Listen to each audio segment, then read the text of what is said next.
यूं जमीन पर बैठकर क्यों आसमान देखता है। यूं जमीन पर बैठकर क्यों आसमान देखता है। पंखों को खोल जमाना सिर्फ उड़ान देखता है। नमस्कार दोस्तों, मैं लोकेश कुमार शर्मा फिर से स्वागत करता हूं आपके अपने YouTube चैनल लोकेश क्लासेस में। जैसा कि आपको पता है, मैं यूपी टेट के प्रीवियस ईयर क्वेश्चन पेपर आपको सॉल्व करा रहा हूं। मैंने सबसे पहले 2019 का कराया, फिर 18 का कराया, फिर 16 का कराया और आज मैं लेके आया हूं 2016 के वो 30 क्वेश्चन जो एग्जाम में पूछे गए थे मैथ सेक्शन में। मैथ के वो 30 क्वेश्चन जो यूपी टेट 2016 में पूछे गए थे। अगर आप चैनल पर नए हैं तो सबसे पहले चैनल को सब्सक्राइब कर लें, वीडियो को लाइक करें और ज्यादा से ज्यादा शेयर करें। उनके साथ जरूर शेयर कर दें जो यूपी टेट का एग्जाम देने वाले हैं। अगर आपने मेरी वो 3 वीडियो नहीं देखी, 19, 18 और 17 वाली, तो मैं लिंक डिस्क्रिप्शन में डाल दूंगा, उनको भी आपको एक बार देख के जाना है। तो आपकी स्क्रीन पर सवाल आने चालू हो जाएंगे। देखिए वो कौन से 30 सवाल हैं जो 2016 के टेट में पूछे गए थे। 91 क्वेश्चन नंबर 91 कह रहा है सबसे छोटी अभाज्य संख्या। देखिए मैंने 3 वीडियो डाली है, उसमें 2 बार आ चुका है सबसे छोटी अभाज्य संख्या। और आपको पता होगी सबसे छोटी अभाज्य संख्या है 2। तो 2 कौन से में है? Option number 3। Option number 3। 92 पाई है, ये भी 2 बार पूछा जा चुका है। मैंने 3 वीडियो डाली, उसमें 2 बार आया है। ये पाई 1 है तो आपको पता होगी एक अपरिमेय संख्या। Option number 4। 92 का ऑप्शन नंबर 4। क्वेश्चन नंबर 93 देखो, मैं बार बार बोल रहा हूं, परसेंटेज और प्रॉफिट लॉस बहुत जरूरी है। ये तो आपको बहुत अच्छे से करके जाने हैं। 350 को 20% बढ़ाकर पुनः 20% कम कर दिया गया। देखो अगर ऐसा सवाल आए तो जरूरी नहीं है जो सवाल में संख्या दे रखी है उसको ही बढ़ाऊं। मैं ये मान लेता हूं 93 है, कोई संख्या 100 है, उसको 20% बढ़ाया, कितना हो गया? 120। अब इसको 20% घटा दो, 20% घटा दो। 20% का मतलब कितना हो गया? 1/5। मतलब पहले 5 थी, अब कर दी 4, तो गुणा 4/5। 5 से काट दो, 24 चौका 96। पहले संख्या थी मेरे पास 100, अब हो गई 96। कितने परसेंट घटा दिया? 4%। अगर 350 से निकालोगे तो भी आंसर उतना ही आएगा। 1000 से निकालोगे, 2000 से निकालोगे, 350 से निकालोगे तो और कैलकुलेटिव हो जाएगा सवाल। आपको 100 से ही निकालना है, ठीक है। अभी ऐसा सवाल आ जाए कि पहले इतने बढ़ा दिया फिर इतने घटा दिया, या पहले इतने घटा दिया फिर इतने बढ़ा दिया। 100 से ही लेना, संख्या कोई भी हो। ऑप्शन नंबर 2, 4% की कमी, ठीक है, 4% की कमी होगी। 94 दो संख्याओं का योग 36 है, उनका में से और ले से 3 और 105 है। तो 2 संख्या मान ली मैंने, ए और बी मानी, में से 3 है तो 3 और 3b हो गई। इनका योग दे रखा 36, तो 3a + 3b बराबर 36। a + b बराबर मेरे पास कितना आ गया? 12। और उनके ले से 105 है, तो आपने पढ़ी होगी पहली संख्या गुणा दूसरी संख्या बराबर ले से गुणा में से। पहली संख्या 3a गुणा 3b बराबर में से गुणा और ले से 105। 3 से 3 कैंसिल, 3 से काटोगे 35। a भी बराबर आ गया 35। इनके व्युत्क्रमों का योग कितना होगा? तो 1/3a + 1/3b। 3a भी ले से आ गया, तो ऊपर क्या बचा? a + b। a + b कितना आया था मेरा? 12। 3 और a भी कितना आया मेरा? 35। 3 से काटो 4 बार, 4/35 इसका आंसर है। ये सवाल सेम पूछा जाता है, 2 बार आ चुका है। ये भी सेम सवाल पूछा जाता है। 4/35 आंसर है। कौन सा है? 94 का तीसरा, ठीक है। अगर एक और तरीका है, जैसे a + b आया, बाहर संख्या भी निकाल सकते हो, तो यहाँ एक जोड़े वाला सवाल हो रहा था उसमें, तो आप जोड़े बनाओगे तो ये बन जाएगा 1 और 11, 2 और 10, 3 और 9, 4 और 8 और 7 और 5। ये जोड़े बने, ठीक है। तो हमें अभाज्य वाला लेना है। एक तो जोड़ा ये बनता है, ये नहीं बनेगा, ये नहीं बनेगा, ये नहीं बनेगा, दो जोड़े बने। मैं संख्या निकालना बता रहा हूँ आपको, संख्या कैसे निकालोगे।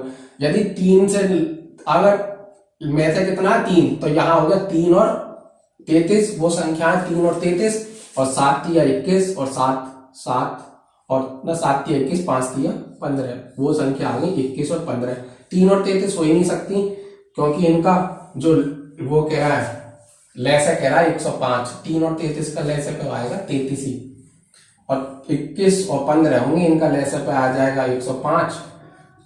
फिर ऐसे लगा सकते हो 1/21 प्लस 1/15, आएगा आंसर वही 105, 21 पंजे 105, 15 सत्ते 105, 12/105, और 4 3 से काट दो, 3 चौक 12, 4/35। कई तरीके होते हैं एक सवाल को सॉल्व करने के लिए, आप पे डिपेंड करता है आपको कौन सा अच्छा लगता है। ठीक, एक ये तरीका बेसिक, मगर यहां से शॉर्ट ट्रिक लूं तो जोड़े निकाल सकता हूं मैं, जोड़े निकाल दूंगा, संख्या पता चल जाएगी, संख्या पता चल जाएगी, आंसर आ जाएगा। अगर संख्या पूछी होती तो ये वाली ट्रिक लग जाती। ठीक, क्वेश्चन नंबर 95, बहुत प्यारा सवाल है। 2D और 3D में से तो आने ही आना है सवाल, क्या 2D और 3D में से सवाल आने ही आने हैं। ये क्या कह रहा है, एक आयताकार भाग जिसकी लंबाई उसकी चौड़ाई से 4 मीटर अधिक है। अगर चौड़ाई मैंने x मान ली तो ये x + 4 है लंबाई। अर्धपरिमाप, अर्धपरिमाप देखो आयत का परिमाप होता है 2 लंबाई प्लस चौड़ाई, और अर्धपरिमाप कह रहा है तो अर्धपरिमाप मतलब 2 हटा दो, भाग 2 कर दो, तो l + b कितना 36। l की वैल्यू कितनी है x + 4, b की है x = 36, 2x = 32, x = 16, ये 16 आ गई, ये आ गई 20। क्या पूछा, बाकी लंबाई वाली भुजा 20, ऑप्शन नंबर ए, 95 का ऑप्शन नंबर ए। सीधा बेसिक कंसेप्ट है, बेसिक लगा दो, l + b ये, और आप नहीं तो ये डायरेक्ट भी कर सकते हो, यदि आपको प्रैक्टिस है तो सीधे ऑप्शन से भी आप हिट कर सकते हो, अगर आपने अच्छी प्रैक्टिस करी है। ठीक है, 96, राजधानी एक्सप्रेस इतने PM से चलकर एक गंतव्य 17 घंटे 42 मिनट पर पहुंचती है। अगले गंतव्य पर पहुंचने का समय कुछ नहीं करना, तो इसमें मेरे 7:29 PM है, और इसमें क्या जोड़ दो 17 घंटे 42 मिनट जोड़ा मैंने। देखो PM और AM, इसमें 2 कंफ्यूजन होंगे, ऑप्शन में भी AM और PM में घुमाएगा, तो आपको पता होना चाहिए सुबह के 12 से जो रात के 12 से दोपहर के 12 तक होता है AM, ये रात के 12, ये दोपहर के, और दोपहर के 12 से रात के 12 तक यहां होगा PM, ये आपको पता होगा, ये तो बेसिक सी बात है। अब 17 घंटे 42 मिनट जोड़ना, यदि 12 घंटे जोड़ू, पहले मैं शाम के 7:29 है, अगर 12 घंटे जोड़े मैंने तो सुबह के 7:29 हो गए, सुबह के 7:29 हो गए। अब मेरे पे बचे 5 घंटे 42 मिनट, मिनट को साइड में रख दो, 5 घंटे और जोड़े 7:29 में, तो 12:29 दोपहर बाद चली गई गाड़ी, 12:29 PM चली गई, और इसमें 42 मिनट और जोड़ दो, 9 और 2 11, हाथ से ले 4 2 6 मिनट बना दो, 62 और 29 42, 42 52 62 और 9 71, 71, तो 1 इसे दे दो, 1 बच के और 71 11 मिनट ये बचा, PM हो गया, PM है चौथा ऑप्शन नंबर 4। सीधा जोड़ना था आपको, बस ये देख लेना PM है AM है, बस ये देखना चाह रहा था एग्जामिनर कि आप ऑप्शन जब टिक करते हो तो कौन सा टिक करते हो। आते हैं PM AM वाले। 97, कुछ आयु में इस प्रकार है, आयु का परिसर है। देखो 97, आपने यदि मेरी पहली वीडियो देखी होंगी 17, 18 और 19 वाली, तो उसमें मैंने बहुत अच्छे से समझाया है, मैंने 4 चीज समझाई है उसमें। ये मैंने आपको बताया था, एक तो मैंने बताया था आपको उसमें माध्य, माध्यिका और बहुलक, और चौथा बताया था परिसर या रेंज। तो रेंज मैंने बताई थी कि जो सबसे बड़ा है, या तो उसे उसमें लिख दो असेंडिंग ऑर्डर में या डिसेंडिंग ऑर्डर में, तो सबसे बड़ा माइनस सबसे छोटा वो होती है रेंज। तो इसे लिख लो सबसे छोटा, वैसे देख लो कौन सा है सबसे छोटा, मुझे लग रहा है सबसे बड़ा तो मुझे लग रहा है 54, 54, और सबसे छोटा लग रहा है मुझे 23। 54 में से 23 घटा दो 31, ऑप्शन नंबर 1, 97 का 1। 54 में से 23 घटा दो, ऑप्शन नंबर 1। शेयर जरूर कर देना जो यूपी टेक का पेपर देने वाले हैं। 97, 98, 98, 98 कह रहा है छोटी से छोटी संख्या क्या है जो 269 में जोड़ने पर पूर्ण वर्ग हो जाए। तो 269 के बाद कौन सी संख्या है जो पूर्ण वर्ग है? तो आपको वर्ग याद होने चाहिए, 25 या 30 तक याद कर लेना आप, कैलकुलेशन तेज होगी और ऐसे सवाल डायरेक्ट हो जाएंगे।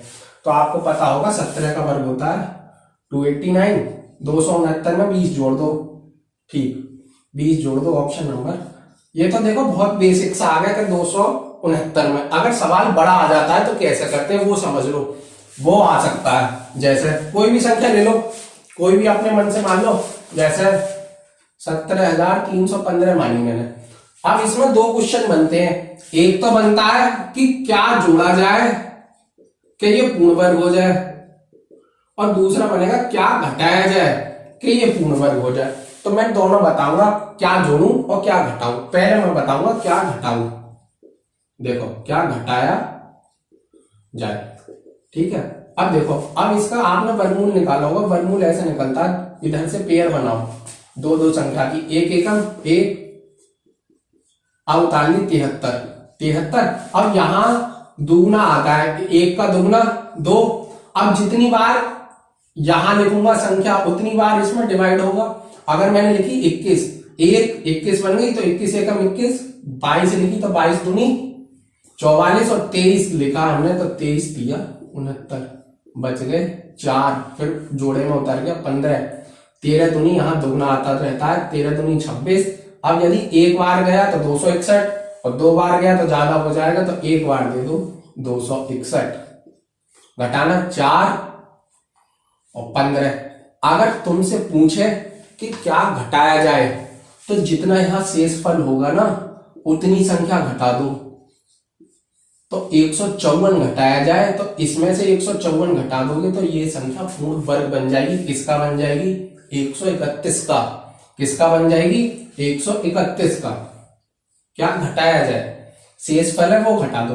अगर क्या जोड़ा जाए तो इसमें भी एक ट्रिक है, देखो जोड़ा जाए, जोड़ा जाए के केस में क्या करना है तुमको, घटाने के केस में तो हमने एक ले लिया, अब जोड़ने के केस में हमें इससे ज्यादा लेना है, 415 से ज्यादा। अगर 261 लिया तो वो तो कम है, मैं लूंगा 2 बार, यहां 2 बार ले लो, 2 बार लूंगा, 2 दूनी 4, 26 दूनी 52 और 1 52, 524 ही 524। अब 524 में से 415 घटा दो, 524 ऊपर लिख लो और 415 घटाए, 415, 515, 109, 109 इसमें से यदि मैं क्या कर दूं, 109 जोड़ दूं, 109 जोड़ दूं इसको, तो ये किस संख्या का वर्ग बन जाएगा?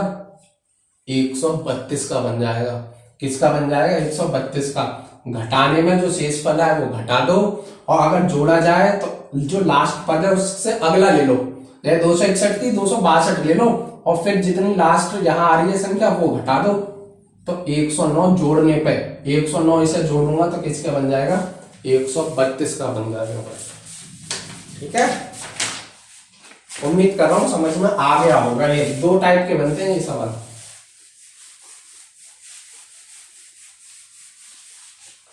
99 कह रहा है, समय और दूरी का सवाल आ गया।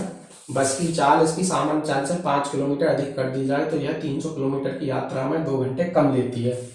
देखो, अगर तो बस की चाल है, चाल होती है दूरी बटे समय, दूरी कितनी है? 300, दूरी 2 हाँ, तो समय कितने के बराबर होता है? दूरी बटे चाल।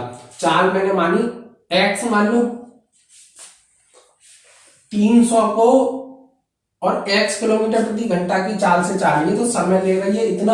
अब वो कह रहा है 300 अगर 5 अधिक कर लिया जाए, अगर चाल को 5 अधिक कर दिया, x + 5 कर दिया तो 2 घंटे कम ले रही है। जहां ये कुछ घंटे ले रही होगी, ये कम लेगी, जब चाल बढ़ गई तो कम दूरी कम समय लेगी, और कितना कम समय ले रही है, 2 घंटे।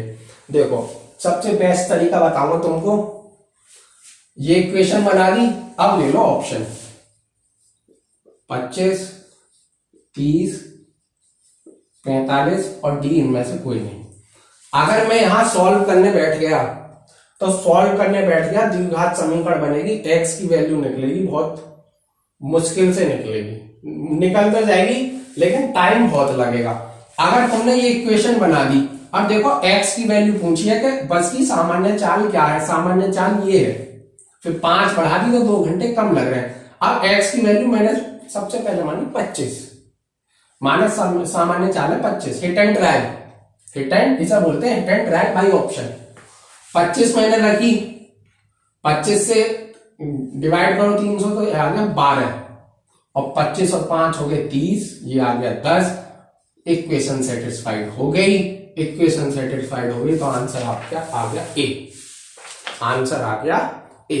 देखो ऑप्शन दे रखे हैं तो मैं बार बार बोल रहा हूं 50% सवाल हो चुका, 50% हमें करना है। आपको ऐसा नहीं करना कि लेस ले रहे हो और फिर 300 कॉमन लेकर काट रहे हो, कोई 10th बोर्ड का एग्जाम नहीं है, तो आपको उतना ही पढ़ना है जिससे आपका सिलेक्शन हो जाए, ठीक है, ना ज्यादा कम ना ज्यादा। आप ये पढ़ रहे हो, ये कर रहे हो सब, उसमें टाइम बहुत ज्यादा लगेगा, सीधा हिट एंड ट्रायल लगा दो, बेस्ट अप्रोच है।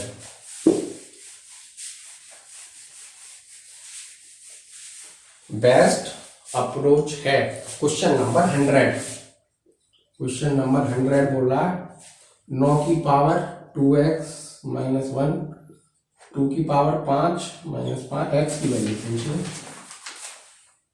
एक्स की वैल्यू पूछिए तो 9 की पावर 3 की पावर लिख लो 2, 2x माइनस 1, एक और लाइन बढ़ा दो, 2 की पावर 5, 32 में से 5 में 27। देखो a की पावर m की पावर n होती है, a की पावर m है, ठीक।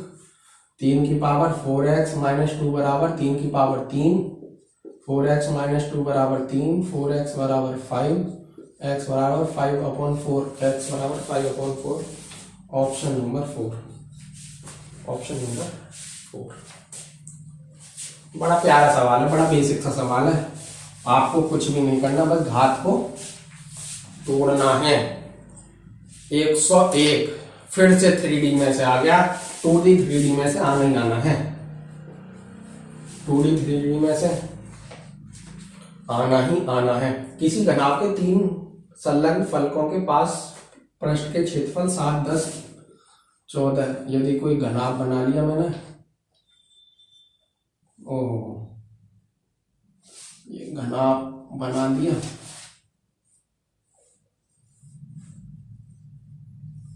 ये बना दिया मैंने घनाभ, जिस कमरे में तुम बैठे हो वो घनाभ ही होगा। 7, 10, अगर 7 ये है, 10 ये मान लो, 14 ये मान लो, तीनों बराबर है ना। अनुपात में घनाभ का आयतन दे रखा है 350।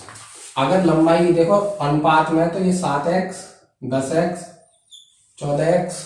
अगर मैंने ये फलक का क्षेत्रफल निकालूं तो देखो देखो ये होती है लंबाई, ये होती है चौड़ाई, ये होती है ऊंचाई, तो लंबाई और लंबाई गुणा चौड़ाई कितनी दे रखी है 7x, चौड़ाई गुणा ऊंचाई 7, 10, 7, 10 कुछ भी मान लो, 7, 10, तो चौड़ाई गुणा ऊंचाई 14x, और ये क्या दे रखा है ऊंचाई गुणा ये 10x, चौड़ाई गुणा ऊंचाई, ये चौड़ाई गुणा ऊंचाई ये है, ये लंबाई गुणा ऊंचाई, ये लंबाई गुणा ऊंचाई और चौड़ाई गुणा ऊंचाई 10x, चौड़ाई ये है ना b और ये ऊंचाई। अगर मैं तीनों की गुणा करता हूं तो ये आ जाएगा l का स्क्वायर, b का स्क्वायर, h का स्क्वायर, तो l b h का स्क्वायर बराबर 7x गुणा 14x गुणा 10x। l b h होता है घनाभ का आयतन, वो दे रखा है 350, तो 350 गुणा 350 बराबर 7x गुणा 14x गुणा 10x। देखो काटो, देखो 7 धाम 14 वो 7 धाम 70, 70 पंजे 5 काट दिया। अब 7 से काट दो, 14 से कट रहा होगा वैसे, 14 14 दूनी 28, 14 पंजे 70, 25 बार कट गया, 25 से कम 125 बराबर एक्स की क्यूब, एक्स आ गई 5, एक्स आ गई जब 5, एक्स 5 आ गई तो एल भी कितनी आ गई, 7 पंजे 35, 14 पंजे 70 और 10 सत्ते 10 पंजे 50, एल भी आ गई 35, एल एच आ गई 70 और बी एच आ गई 50। अब आपको दे रखा घनाभ का आयतन एल बी एस 350। अगर एल बी एस 350 है तो एल बी कितना 35, एल बी 35 है तो एच कितनी आ गई मेरी 10, एल एच कितनी है 70, एल एच 70 है तो बी कितनी आ गई 5 और बी एच 50 है, बी एच 50 है तो एल कितनी आ गई 7। तो यानी लंबाई 7, चौड़ाई 5, ऊंचाई 10, 7 5 10, 7 5 10। तो सबसे लंबी भुजा की लंबाई पूछ रहा, सबसे लंबी भुजा की लंबाई आ गई 10 centimetre, 10 centimetre, 10 centimetre. Option number 3, option number 3 10 centimetre आ गया, ऑप्शन नंबर 3। ये बेसिक से ही होगा, ये बेसिक से ही होगा। आपको सबसे शॉर्ट ही बताया मैंने कि आपकी कैलकुलेशन अच्छी है तो ज्यादा से ज्यादा 1 मिनट का सवाल है, ठीक है, कैलकुलेशन बेस्ड सवाल है। ये सबसे बेस्ट अप्रोच है इसकी, सबसे बेस्ट अप्रोच है इस सवाल की। क्वेश्चन नंबर अगला, क्वेश्चन नंबर 102, 102 तीन क्रमागत गुणज संख्याओं का योग 99 है, ये गुणज होंगे। देखो 2 तरीके हैं, या तो मैं ऑप्शन से हिट कर दूं या फिर बेसिक है, बेसिक 3a मान लो, अगला होगा 3a + 3, अगला होगा 3a + 6 और तीनों का योग 99 कर दो, या ऑप्शन से ले लो। ऑप्शन पहला 24 33 42, अगर तीनों को जोड़ा मैंने, पहले तो ये 3 के क्रमागत गुणज ही नहीं है, तो 3 के क्रमागत गुणज ही नहीं है तो इसे ये ऑप्शन कैंसिल। अगला लिया 32 33 34, ये भी 3 के क्रमागत गुणज नहीं है, 3 का गुणज पहले तो बात तो 34 है ही नहीं। अगला लिया 30 33 36, तो ये तो 3 के तो गुणज है और क्रमागत है, अब जोड़ लो 99 है तो यही ऑप्शन है। 30 33 36 तो 30 और 30 और 30 90 है, 6 और 3 9, यही ऑप्शन है, ऑप्शन नंबर 3, 102 का 3। अगर इससे करोगे तो आएगा इतना ही, देख लो, इससे कर लो बराबर 99, 9a, ये 9 हो गया, 99 में से 9 कर दो कम, 9a बराबर 90, a बराबर 10, ये आ गया 30। तो हमें क्यों करना है इतना, हमें तो भैया समय बचाना है ना, समय बचाने के लिए ऑप्शन दे रखे हैं। अगर ऑप्शन नहीं दे रखे होते तब ये करते, अगर ऑप्शन है तुम्हारे पास सीधे ऑप्शन। मेरे CGL 19 में 200 में से 200 आए। अगर ऐसे थे 4-5 सवाल जो मैंने देखते ही ऑप्शन से हिट कर दिए, मैंने सॉल्व ही नहीं किया। कुछ ऐसे होंगे जो ऑप्शन से ही होंगे, कुछ ऐसे होंगे जो देखते ही ऑप्शन से हिट हो जाएंगे। तो आपको ऑप्शन दे रखा है, सबसे बड़ा बेनिफिट यही है एग्जाम का कि आपके पास ऑप्शन है। 103 सीमा 1 घंटे में किताब का 1/5 पढ़ती है, 1 घंटे में पढ़ रही है 1/5, और इसने पढ़ा है 2 घंटे, 2 से ही 1/3 घंटे, मतलब 7/3 घंटे में कितना पढ़ लिया इसने, 7/3 में पढ़ लिया, 7/3 गुणा 1/5, 7 और 15, 7/15 पढ़ लिया। फिर क्या है, फिर सो जाती है, किताब का कितना भाग शेष रहेगा, कुल 15 भाग था, 7 पढ़ चुकी है, तो सीधी सी बात है 8 रह गया है 15 में से।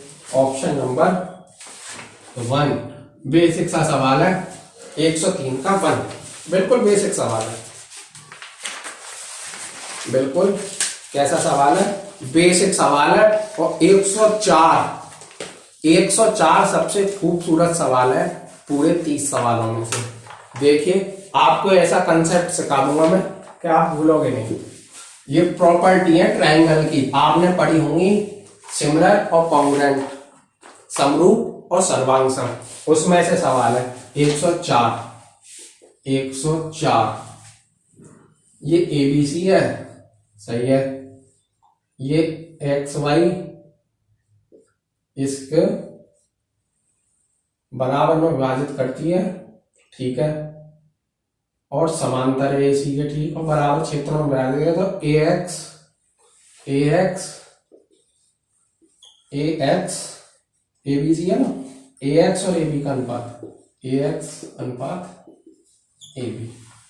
देखो अगर आपने ट्राइंगल पढ़े होंगे और एंगल पढ़े होंगे तो आप ये कर दोगे। देखो कैसे, मैंने जब 2018 या 19 का पेपर कराया था तो एक कोण वाला आया था सवाल, एंगल वाला सवाल क्या था, जब ये पैरेलल है तो ये एंगल यदि थीटा है तो ये एंगल थीटा होगा, कॉरेस्पॉन्डिंग एंगल संगत कोण। अगर ये अल्फा है तो ये कौन सा होगा, अल्फा होगा। दोनों ट्राइंगल में कॉमन है कौन सा, एंगल ए। यदि मैं ट्राइंगल ए बी सी की बात करूं, ट्राइंगल ए बी सी की बात करूं, और मैं बात करूं triangle A B C, triangle A X Y, triangle A X Y, तीनों एंगल इनके ये इसके बराबर, ये इसके बराबर, दोनों में एंगल कॉमन। तो दोनों में एंगल कॉमन है तो ए बी एक्स समरूप होगा ए एक्स वाई के। समरूप की कई प्रॉपर्टी है, उनमें से एक प्रॉपर्टी है यदि तीनों एंगल उसके बराबर हो दो ट्राइंगल के, तो वो दोनों ट्राइंगल कैसे होते हैं, समरूप होते हैं, सिमिलर। देखो अब अंतर समझ लो। सिमिलर यदि मैं बोल रहा हूं समरूप, समरूप का मतलब है जो शेप होगी वो तो बिल्कुल बराबर होगी और जो साइज होगा वो डिफरेंट होगा। जो शेप होगी उनकी ट्रायंगल की वो तो बराबर होगी, साइज होगा डिफरेंट। और अगर मैं बोल रहा हूं सर्वांग सम, अगर मैं बोल रहा हूं कॉन्ग्रुएंट ट्रायंगल, तो उसमें शेप भी बराबर होगी और उसका साइज भी बराबर होगा। आपने ये पढ़ी होगी प्रॉपर्टी ट्रायंगल की, ये ट्रायंगल की प्रॉपर्टी है समरूप और सर्वांग सम।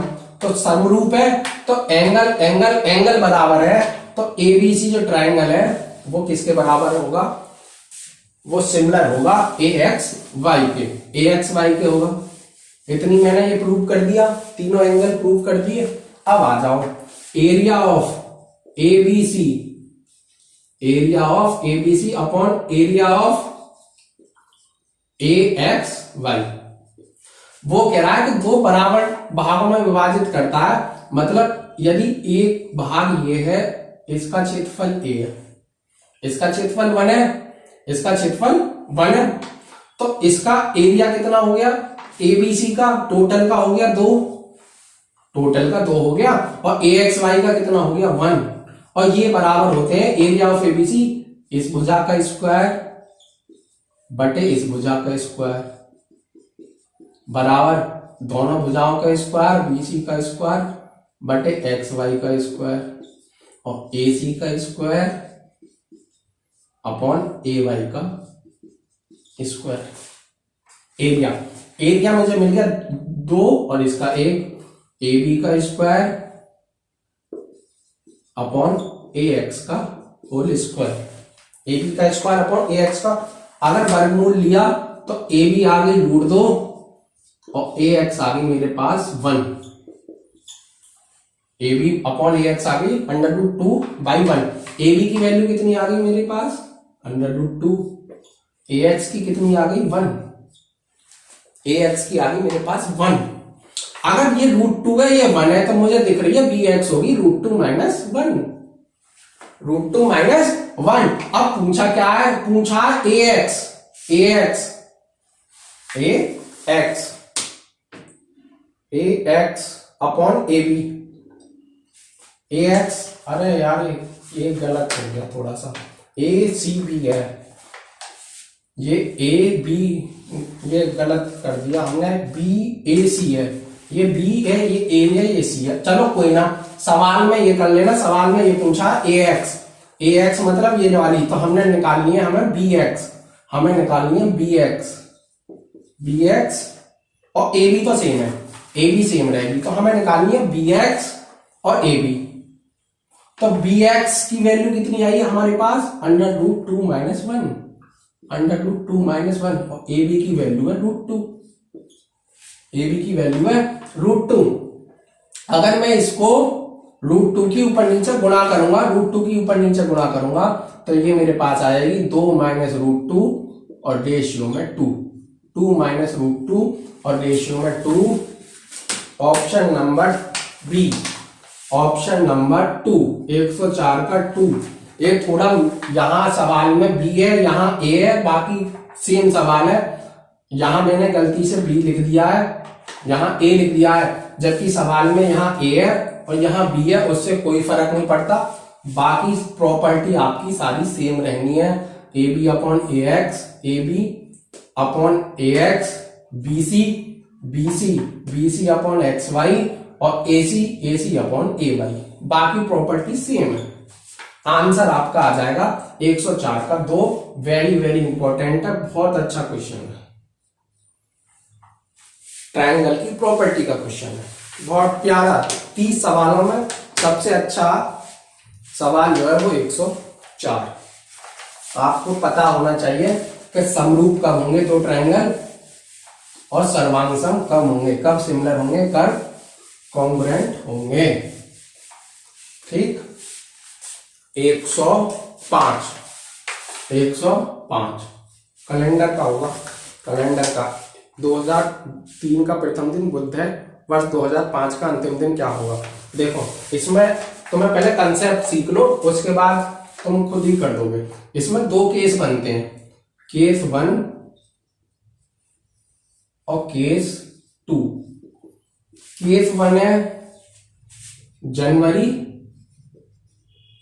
फरवरी, और केस 2 है मार्च से लेके दिसंबर। क्या कहता है देखो, अगर मैं बोलूं 1 जनवरी 2001 को क्या था, सोमवार था। पहले मेरी एक बात सुन लो, यदि मैं बोल रहा हूं 2001 को सोमवार था, तो सामान्य वर्षों में क्या होता है, हर एक दिन बढ़ जाता है। यदि 2001 को सोमवार था तो 1 जनवरी 2002 को क्या होगा, एक दिन बढ़ा दो, मंगल होगा। 2003 को क्या होगा, 1 जनवरी 2003 को बुध होगा। 2004 को क्या होगा, गुरुवार होगा। अब यहां से कहानी शुरू होती है 2005। 2005 को बढ़ना चाहिए, देखो 2004 लीप है, लीप है। और अब यहां पड़ा होगा तुम्हारा 29 फरवरी। 29 फरवरी तो मतलब साल में कितना हो गया, 366 की जगह 365 की जगह 366, तो यहां जुड़ जाएंगे दो, गुरुवार शुक्र। 2005 को होगा शनिवार, 2005 को होगा शनिवार, क्योंकि 2004 में फरवरी आ रही होगी ना 29 की, ठीक, क्योंकि ये लीप है। अगर मार्च से दिसंबर में बोलूं, 1 मार्च 2001 को क्या है, सोमवार। 1 मार्च 2001 को सोमवार, तो 1 मार्च 2002 को क्या होगा, 1 बढ़ा दो, मंगल। 2003 को बुध। अब 2004 को क्या होगा, देखो 2004 को अब 29 फरवरी यहीं पड़ गई, ये लीप ईयर है। अरे 1 मार्च से पहले पड़ जाएगी 29 फरवरी। 29 फरवरी जब 1 मार्च से पहले पड़ जाएगी तो यहाँ 2 दिन बढ़ जाएंगे, 2 दिन ज्यादा काउंट होंगे, तो यहाँ बुध की जगह बृहस्पति आना चाहिए, आएगा क्या, शुक्र। और 2005 को क्या होगा, शनि। ये 2 केस बनते हैं, एक तो जनवरी से लेकर फरवरी तक, और एक बनता है मार्च से लेकर दिसंबर तक। सामान्यतः वर्षों में बढ़ जाता है 1 दिन, लेकिन जो लीप ईयर है, लीप ईयर में बढ़ते हैं 2 दिन। हमें और ये भी देखनी है तारीख कौन सी है, फरवरी उसमें आ चुकी या नहीं, या अगली बार आएगी। तो ये 2 केस हैं। अब तुम आ जाओ सवाल पे। देखो सवाल करा 2003 का प्रथम दिन बुधवार था, सही है जी। 2003 का प्रथम दिन यानी 1 जनवरी 2003 का प्रथम दिन क्या था, बुध था, बुध। अब 2004 का क्या होगा? गुरु। 2005 का क्या होगा? अब 2004 में लीप ईयर फरवरी आ गई तो एक जोड़ दो, शुक्र और शनि। 2005 का प्रथम दिन होगा शनिवार, 2005 का अंतिम दिन, वर्ष 2005 का, 2003 का बुध, 2004 का गुरु और 2005 का अंतिम, 2005 का पहले 1 जनवरी 2005 का क्या होगा? शनिवार। 2004 1 जनवरी 2004 को बुध बृहस्पति और 1 जनवरी 2005 एक देखो, अरे ये तो लीप थोड़ी ना, 2004 मेरे दिमाग में लीप, हाँ 2004 ना लीप ही है, 2004 लीप ही है। 2004 अगर तो गुरु, 2005 का बृहस्पति शुक्रवार होगा ना, बृहस्पति शुक्र शनि होगा, ये शनि हो गया। 1 जनवरी 2005 का शनि, ठीक है जी। और 1 जनवरी ये 2005 का अंतिम दिन, अंतिम दिन। देखो सामान्य से वर्षों में क्या होगा? सामान्य वर्षों में, सही है, सामान्य, मैं कुछ और सोच गया। सामान्य वर्षों में क्या होता है, एक और कंसेप्ट है, यदि 1 जनवरी 2001 को पहला दिन यदि कुछ भी मान लो, कुछ भी मान लो, मंगलवार मान रहा हूं मैं, तो 31 दिसंबर जो लास्ट दिन है वो सेम होते हैं। 2001 को क्या होगा? मंगल होगा, अगर सामान्यतः वर्ष है, सामान्यतः वर्ष है। तो 1 जनवरी 2005 को शनि है, तो 31 दिसंबर 2005 को भी क्या होगा? अंतिम दिन शनिवार होगा। 31 दिसंबर 2005 को भी शनिवार होगा। एक तो ये कंसेप्ट लगा दो, नहीं तो फिर 2006 को क्या कर दो? 1 जनवरी 2006 को कौन सा दिन होगा? 2006 को होगा रविवार। जब रविवार होगा तो 1 घटा दो, शनिवार आ गया। 1 जनवरी 2006 को रविवार, तो 31 दिसंबर 2006 को शनिवार। 31 दिसंबर 2005 को, सॉरी शनिवार। Option number 4, option number. Basic concept है, आपको एक तो लीप ईयर याद रखना है और एक मंथ याद रखना है। 2 केस बनते हैं इसमें। कैलेंडर का क्वेश्चन है, किसका क्वेश्चन है? कैलेंडर का क्वेश्चन है। क्वेश्चन नंबर 106, क्वेश्चन नंबर 106 इतने का मैसेज पे है। देखो अगर ऐसा आ जाए अंश बटे हर, अगर लैसे पे पूछे तो लैसे पे पूछे तो अंश का लैसे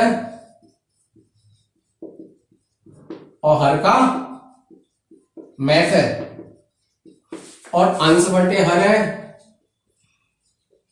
अगर मैसे पे पूछे तो अंश का मैसे और हर का लेस है। अब देख लो क्या पूछा है, ये दे रखा है इतने का मैथ है। मैथ है तो ऊपर वाले का तो निकाल दो, मैथ है 14, 21, 42 का आ गया 7, और लेस है 33, 22 और 55, 33, 22 और 55। 2 का सबसे बड़ा छोटा फैक्टर, सबसे बड़ा 2। मैंने एक बहुत अच्छा सा सवाल आया था लेसे मैसे का, उसमें मैंने लेसे निकालने की आपको ट्रिक बताई है, सीधी एक लाइन में, उसे जाके देख लेना। 2, 33 में आ रही है 3, फिर आ रहा है 5 और फिर आ रहा है 11, 11 पंजे 55, 55 छिक्का 330, 7/330, 7/300, 106 का 106 का 107। बेसिक सवाल है, बेसिक सवाल है। पैसे रुपए सबको पता है आज की टाइम में, तो रुपए पैसे सब बता देंगे, कितने रुपए कितने पैसे। 57 रुपए हैं तो 5700 पैसे और 75 पैसे और जोड़ दो तो 5775 आ गए। 107 का ऑप्शन नंबर 4। 108 आ गया, देख लो नंबर सिस्टम में। नंबर सिस्टम में दो तो आप बिल्कुल याद करके जाओ, एक तो इकाई का अंक और एक रिमाइंडर थ्योरम, 2 तो बिल्कुल आने ही आने हैं। 108 कह रहा है 3 की पावर 99 माइनस 3 की पावर 50 का इकाई का अंक देखो मैंने बता रखा है वीडियो में, शायद 2018 जन 2019 का पेपर सॉल्व कराया था यूपी टेट का, उसमें आपको बताया था बटे 4 करो तो 24 चौका 96, 3 की पावर 3, 12 चौका 48, 3 की पावर 2 27 माइनस 9, 27 में से 9 गए 18, इकाई का अंक आ गया 8, इकाई का अंक आ गया 8, ऑप्शन नंबर 4, 108 का ऑप्शन नंबर 4। आपको मैंने बता रखा है, बिल्कुल बता रखा है, आप एक बार जाके वीडियो देख लो, आपके लिए बहुत ही इंपॉर्टेंट है। 109 देखो गिने चुने वही सवाल पूछे जाते हैं यूपी टेट में जो पहले पूछे जा रहे हैं, कोई नया सवाल नहीं पूछा जाता। और 109 भी वही है जो लास्ट ईयर 2000 मैंने बताया था 2017 में भी आया है, 2017 में संपूरक, देखो संपूरक मैंने बताया था सप्लीमेंट्री एंगल होते हैं जिनका योग होता है 180 अंश, और कोटि पूरक होते हैं जिनका होता है 90 अंश। तो ये कह रहा है 138 के संपूरक, 138 का संपूरक 138 यहां रखना, तो ये कितना आ गया 42। संपूरक का कोटि पूरक है 42 का कोटि पूरक क्या है, बी की वैल्यू कितनी आ गई 48, कोटि पूरक क्या है 48, ऑप्शन नंबर 2। बिल्कुल बेसिक सवाल आते हैं और यही सवाल आने, कोई नए सवाल नहीं आने, यही सवाल आने आपके एग्जाम में। फिर देख लो विभाजन का नियम 110, नंबर सिस्टम में से 3 4 चीजें गिनी चुनी वही पढ़ के जानी है, वही आनी है आपके एग्जाम में। 110 9 का मल्टीपल है, x की वैल्यू बतानी है 3 1 x 5, ये 9 से विभाज्य है। अब 9 के विभाजन का नियम तुम्हें पता होगा तो तुम 1 सेकंड में बता दोगे, 1 सेकंड भी न लगनी है, कितनी 1 सेकंड भी नहीं लगनी है। 9 का नियम कहता है यदि संख्या के अंकों का योग 9 से विभाज्य है तो वह संख्या 9 से विभाज्य होगी। 5 और 1 6 और 3 9 प्लस x बटे 9, x की जगह क्या रखूं जो 9 से विभाज्य हो जाए, x की जगह रख दो 9, 9 9 18, तो आपकी 9 से विभाजित हो जाएगी। ऑप्शन नंबर 4, ऑप्शन नंबर 4, 110 का ऑप्शन नंबर 4।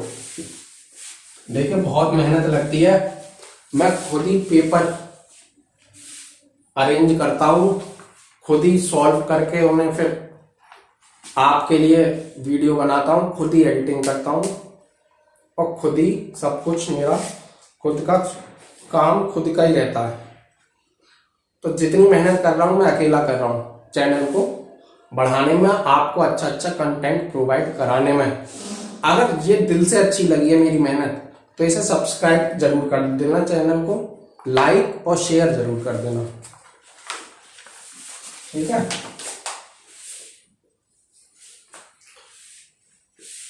एक बटे 3 की पावर -1 माइनस 1/4 की पावर, घातांक करने का सवाल है, घातांक करने का सवाल है। ये कितना बन गया, 3 को ऊपर ले जाओ, 3 1/3 की पावर -1 है, जब उल्टा करूंगा तो 1 हो जाएगा, -1 की जगह +1, ऐसे यहाँ 4 -1 की पावर -1 है, -1 की पावर कितनी हो, अगर सम होती तो -1, यही सम होती यहाँ 2 होती तो 1 आ जाता, और -1 है तो इसे -1/-1 लग सकता हूँ, -1 है नहीं चला रहा हूँ क्योंकि a की पावर -m होती है, a की पावर 1/m, तो 1/-1 की पावर 1 कर दो, 1 की पावर -1 ही आ गया आंसर, कैसे ही कर लो यार, -1 आ गया आंसर, 111 का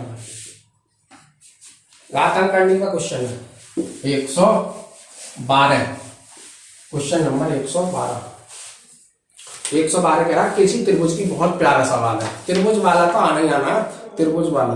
किसी त्रिभुज की भुजाएं क्रमशः 35 54 और 61 है, 35 54 और 61 है। सबसे बड़े शीर्ष लंब की लंबाई, देखो सबसे बड़े शीर्ष लंब की लंबाई होती है जो सबसे छोटी भुजा से सबसे छोटी भुजा पे सबसे बड़ी शीर्षलंब की लंबाई होगी जो सबसे छोटी भुजा पे डाली जाए, जो सबसे छोटी भुजा पे डाली जाए। तो 35, 54 और 61, तो 61 ये आ गई, 35 ये आ गई। सबसे छोटी भुजा से सबसे बड़ी भुजा पे डाल दो। सबसे छोटी भुजा 35 है, इस पर ये डाल दो, ये वैल्यू निकालिए। ये वैल्यू कैसे निकलेगी अब ना, सबसे छोटी भुजा पे डालो, सबसे छोटी भुजा पे डालो, सबसे बड़ी भुजा पे, बड़ी भुजा से, ठीक है। 61 है, सबसे छोटी भुजा पे डालो सबसे बड़ी भुजा से। सबसे छोटी भुजा पे डालोगे 35, तो वो सबसे बड़ा शीर्षलंब आएगा। यदि सबसे बड़ी भुजा से डाला मैंने, ये ए मान लो, ये बी मान लो, ये सी मान लो, 35 पर डाला शीर्षलंब है, तो थीटा बराबर कितना होगा, 90 होगा।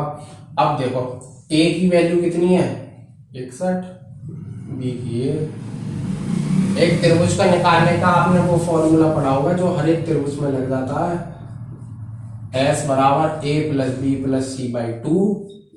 S की वैल्यू निकालो, 61 और 54, 6 और 5 11, 115, 115 और 35 140, 140 बटे 2 70 आ गई। S की वैल्यू आ गई 70। और एक फॉर्मूला है S minus A, S minus B, S minus सी।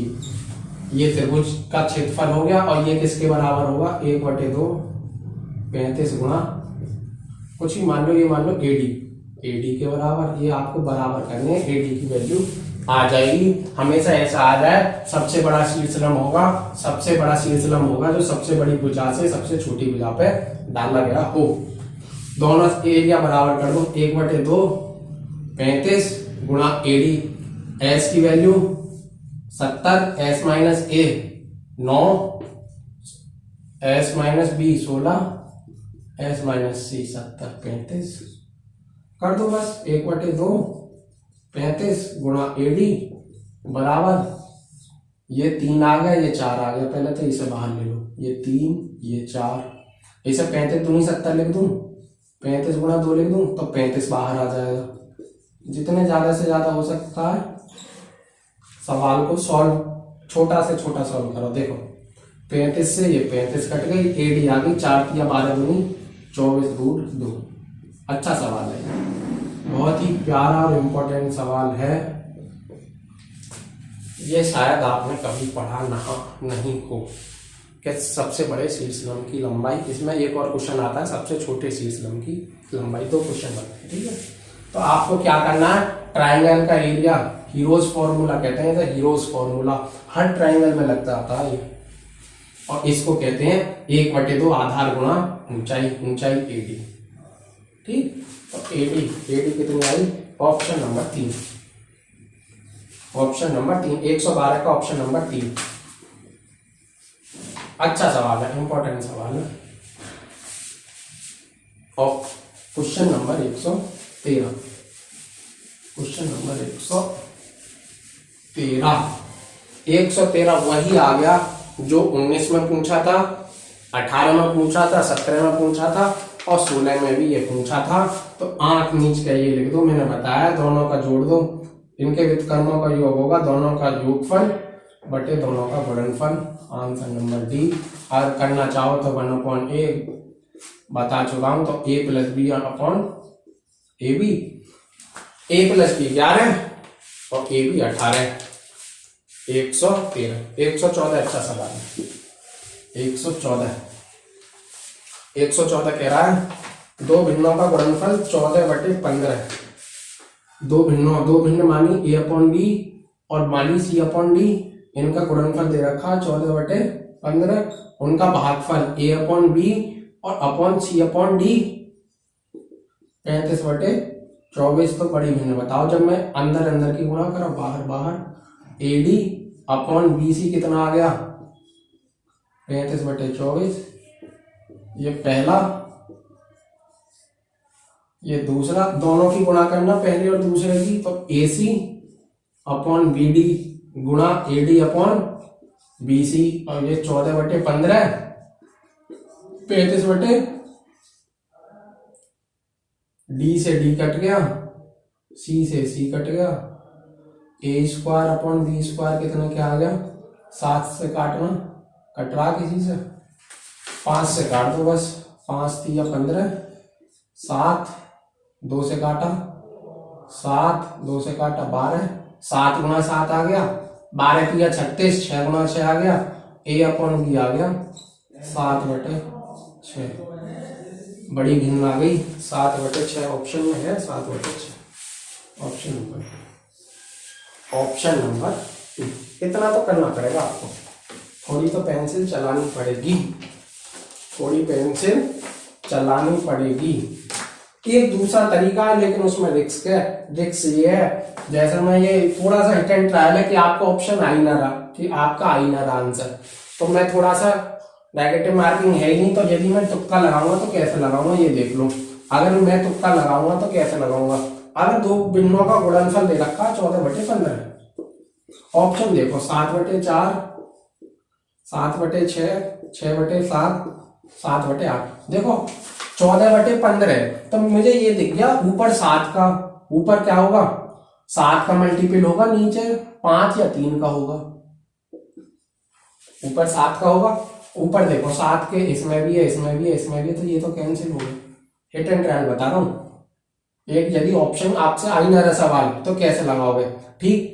अब 7 का इसमें भी है, इसमें भी है, चलो ठीक है, नीचे 5 या 3 का देख लो जिसमें हो, ना इसमें ना इसमें, 7/, ये वो है जब सारे हथियार आपके फेल हो गए, जब सारे हथियार आपके फेल हो गए तब ये हथियार चलो 7/6। कहा जी ऑप्शन मानना ही मानना, तो ऐसा मारोगे। निम्नलिखित में से बड़ी संख्या 115, निम्नलिखित में से कौन सी बड़ी संख्या है, सीधा भाग दे दो, ऐसा ऑप्शन ऐसा आ जाए तो सीधा भाग दो, कुछ ना करना। 3/2 है, 1.5 हो गया 1.50, 4/3 है 1.33, 5/6 है 0.8648, 2 0, 6 दूनी 6 3 18, 0.83 कर लो, 9/7 1.20, 7 दूनी 14, 1.2 कुछ होगा, सबसे बड़ी यही हो गई 1.5, 1.450, ऑप्शन नंबर 3, 115 का 3/2। आपके रह गया 5 सवाल, एक अब देखो 5 सवाल, ये थ्योरी का 116 का 4 है कि गणित शिक्षण को स्वयं सिद्धि विधि आएगा, ये थ्योरी के 2-3 सवाल आते हैं, स्वयं सिद्धि विधि में कौन सी विधि सम्मिलित नहीं है, तो आपने मुझे लग रहा है पढ़ा ही होगा, पढ़ा होगा, तो 116 का 4, नहीं पढ़ा हो तो पढ़ लेना, 116 का 4, ऐसे ही 100 विभाजनी का उपयोग किया जाता है, 117 का 4, रेखाखंड की लंबाई ज्ञात करने में 117 का कितना आ गया 4 आ गया, ठीक। 3 ऑप्शन 3 और गए हैं आपके 118, 119, 120, तो 118 में है बस, ठीक है। 118 में जब भी ऐसी आकृति आ जाए देखना, जब भी ऐसी आकृति आ जाए कितने वर्ग है, देखो एक तो बेसिक चीज आपको आपने ट्रिक ना पड़ी तो गिन लो, 1 2 3 4 5 6 7 8 9, 10वां पूरा, 11वां ये, 12वां ये, 13वां ये, 14वां ये, तो ये तो बेसिक सा आ गया कि हाँ जी 14 मिल गए मुझे। अगर ये बड़ा सा सवाल आ जाता तो एक ट्रिक है, जितने कॉलम है जितनी रो है, कितनी रो है 3, और कॉलम कितने 3 और रो कितनी है 3, अगर जितने कॉलम है उतनी रो है तो इसका आ जाता है 1 का स्क्वायर 2 का स्क्वायर, और करना 1 4 9 14 आ गया, ठीक है, कितना आ गया 14 आ गया, ठीक। अगर रो और कॉलम सेम ना हो ना तो क्या करें, जैसे ये समझो कॉलम हो 4 रो हो 3, तो ऐसे करते हैं 4 किया 12, 3 दूनी 6 और 2 एकम 2, 4 किया 12, 3 दूनी 6 और 2 एकम 2, 12 6 18 2 20। अगर रो और कॉलम सेम ना हो तो फिर ऐसे लगाएंगे, रो और कॉलम सेम हो तो उनका स्क्वायर कर देना, 118 का 14 है, होगा यार चौथा। 119 का गणित सार संग्रह के लेखक है, ऑप्शन नंबर 3 महावीराचार्य, आपका थ्योरी का क्वेश्चन है। ऐसे ही 120 है और 120 का ऑप्शन नंबर 3 शिक्षक शिक्षण उपकरणों के माध्यम से शिक्षण को स्थायी एवं रोचक बना देते हैं, किसका कथन है, ये ऑप्शन नंबर। तो 119 का भी आ गया 3 और 120 का भी 3। 119 का 3, 120 का 3। अगर ये आपको मेरी क्लास सही वाकई में अच्छी लगी है तो लाइक जरूर कर देना वीडियो पे, ज्यादा से ज्यादा शेयर करना और उन दोस्तों के साथ शेयर करना जो यूपी टेट का एग्जाम देने वाले हैं, और चैनल को ज्यादा से ज्यादा सब्सक्राइब करो अगर मेरी मेहनत अच्छी लगी है। थैंक यू वेरी मच और जय हिंद।